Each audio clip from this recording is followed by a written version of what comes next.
المغاربة الأحرار الغيورين على هذا الوطن، وأستثني طبعا دريكة الكوفية لا تعنونني في شيء. تخيلوا بعد سنوات عجاف من الدعم المادي والمعنوي والاقتصادي والسياسي و المستشفيات الميدانية وبيت مال المقدس الذي استنزف، وهذه القضية الفلسطينية استنزفت أموال وجيوب المغرب. مطار، بدءا من مطار غزة الدولي اللي بناه المرحوم الحسن الثاني رحمه الله، واللي لتشجيعهم كانت أول طائرة تحط به هي طائرة الخطوط الملكية المغربية. نعاود نذكركم جميع المساعدات والتضحية اللي دايرها المغرب، والآن راه صاحب الجلالة الملك محمد السادس نصره الله مكمل المسيرة. كنجيو كنلقى واحد الجحود من طرف هاد الفلسطينيين لمجرد تدوينه او مقطع فيديو داروا بيدرو سانشيز، ولا عندهم بطل قومي، بطل قومي، وانكروا لدرجه ولاو كيدعموا اسبانيا ضد المغاربه. اسبانيا اللي محتله سبته ومليليا والجزر اللي حنا كنعرفوها كيدعموها وردوه بطل قومي. هما يدافعون عن قضيتهم، واخا حنا راه كنعرفوا كل شيء غير هما كيدافعوا على قضيتهم ووحدتهم الترابيه واسترجاع اراضيهم، وحنا كندعموهم فيها. ولكن هما مع ان اسبانيا تبقى محتله اراضينا وتبقى غامقه لينا على اراضينا، وهما معاها. يا سبحان الله. وانا كنقول الفلسطينيين والمغاربه الاحرار، غزه ليست افضل ولا احسن من سبته ومليليه وتازه قبل غزه والصحراء المغربيه. انا كنقول المغاربه حنا في قضايانا الوطنيه ما كنلقاو حتى شي واحد معنا، حتى واحد فيهم ما كيهضر لنا على الصحراء المغربيه.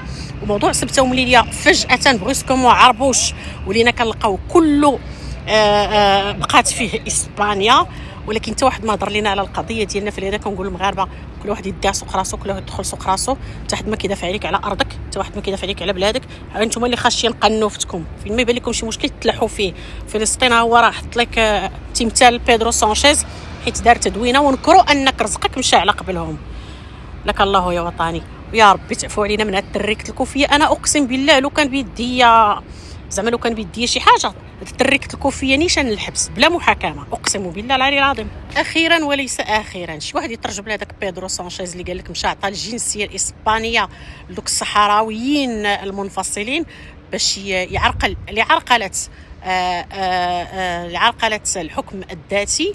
كنقول لك هذيك الجنسيه الا بقاو فيك خوتك الفلسطينيين عطيها لهم، هم اولى، عندهم الحرب، هم اولى انك تعطيها لهم من انت تدعمهم، حيت الدعم ما تيكونش بالفم، ولكن راه الدعم بالفم هو اللي صالح صراحه الله، لان حنا منين ندعموا ماديا ومعنويا هذا هو جزاؤنا. هل جزاء الاحسان الا الاحسان. تخيل معايا المغرب دائما كان سباقا كيطير كيجري لغزه، هو مسافه الاطباء ومسافه المستشفيات المدنيه ومسافه المساعدات.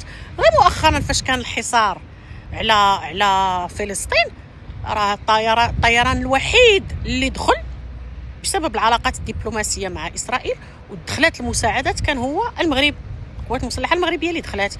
ولكن حنا ما كيعقلوش لينا، حنا راه خيرنا في شكال والله. حنا كيتسناونا كلهم مع الدوره، كاين اللي باغي الصحراء، كاين اللي باغي سبته ومليليه، كاين اللي باغي الريف وهي غاده. وحنا المغاربه للاسف معنا هاد خوانات الداخل اللي قال عليهم الحسن الثاني، الا بغينا نتخلصوا من خوانات الخارج تعود القرطاسه للداخل ووحده على برا. وما هادو كيعاونوهم تا هما فين ما كان شي موسخ، فين ما كان شي متواطئ كيعطيوهم تا هما، كيرميو ليهم اللقط.